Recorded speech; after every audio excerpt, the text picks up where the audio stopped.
This video is going to discuss how we can change our wrist angles to change the club face to effectively help us hit different shapes of shot, as well as making some setup modifications that will also encourage the ball to curve more to the left or more to the right, depending on what you're trying to do. Hopefully this video will give you the insights you need to be able to control your ball with more accuracy next time you're out on the golf course. I'd like to start the video and preempt it by saying that I'm not sure many of you should be trying to change the shape of your golf ball too often, only in exceptional circumstances. You'll find the best players really stick to one stock shot, whether that's a draw or a fade, in order to play their best golf, and I'm sure it would help you if you do the same. I see people get themselves into all sorts of problems trying to change the shape of their shot. However, should you want to or need to curve the ball in a different direction, using the points I make here will help you to do that.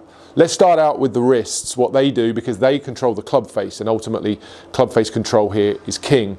If you want to open the club face more, you need to focus on things that encourage more lead wrist extension and more lead wrist radial deviation.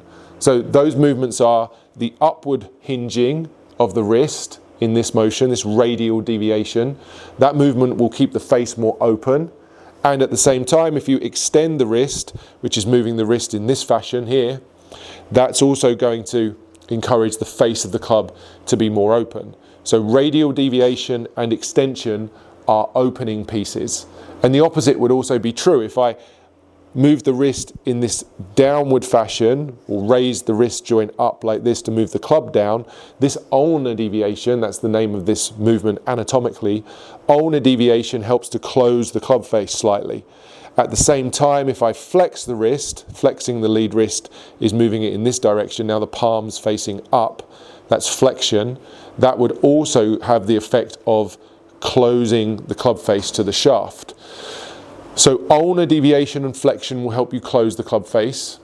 Radial deviation and extension will help you to open the club face. And having that knowledge will allow you to set up in a way and swing in a way that would encourage you to either close the club face more or open the club face more, depending on the shot you were trying to hit.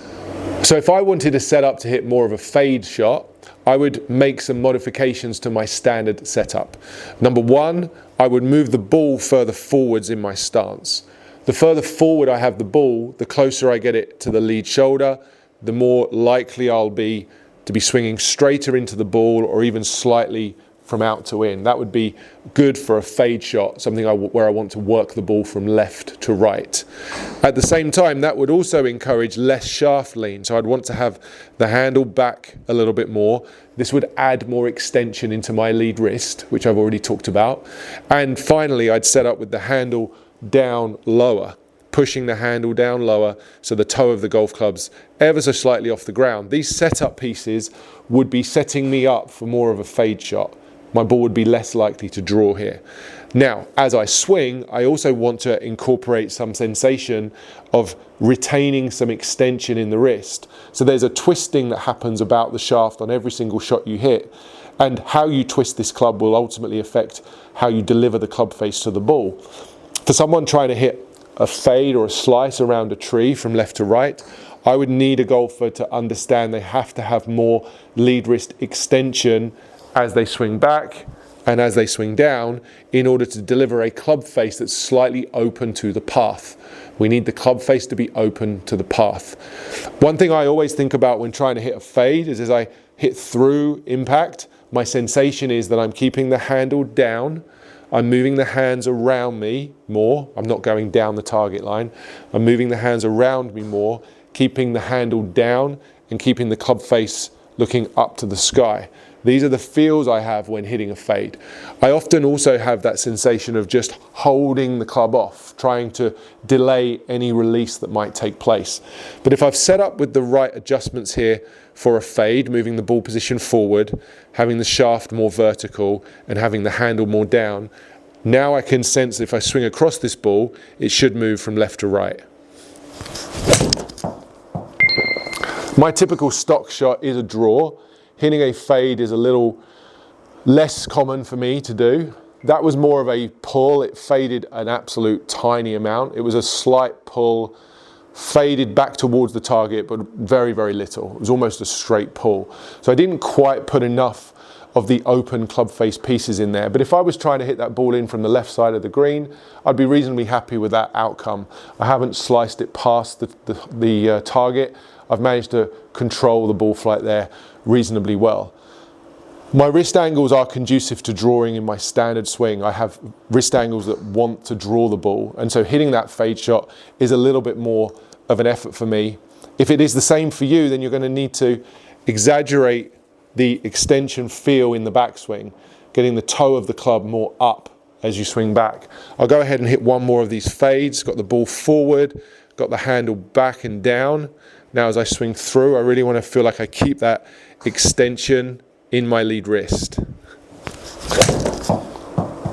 It felt pretty similar, to be honest with you.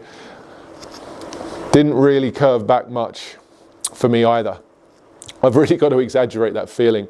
Those two balls have finished basically next to each other. It's interesting actually, because I have this feeling in my own swing, and I also have this conversation with so many students. If you're a natural drawer of the ball, that also tends to make your bad shot a hook, certainly in my case. And in order to not hook the ball, I often need to feel like I'm fading it. And when I feel like I'm fading it, I actually hit the ball pretty straight with very little curve at all. So I really need to go beyond that just slight feeling of fade in order to actually make the ball curve to the right.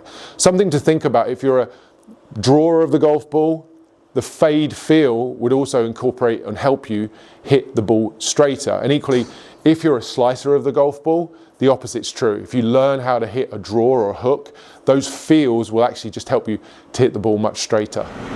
Quick question for you. Did you know that 80% of your golf ball's direction comes from the club face angle at impact? And it's your wrists that control that angle. If you want to hit straighter shots and add more distance to your game, then check out the link in the description below.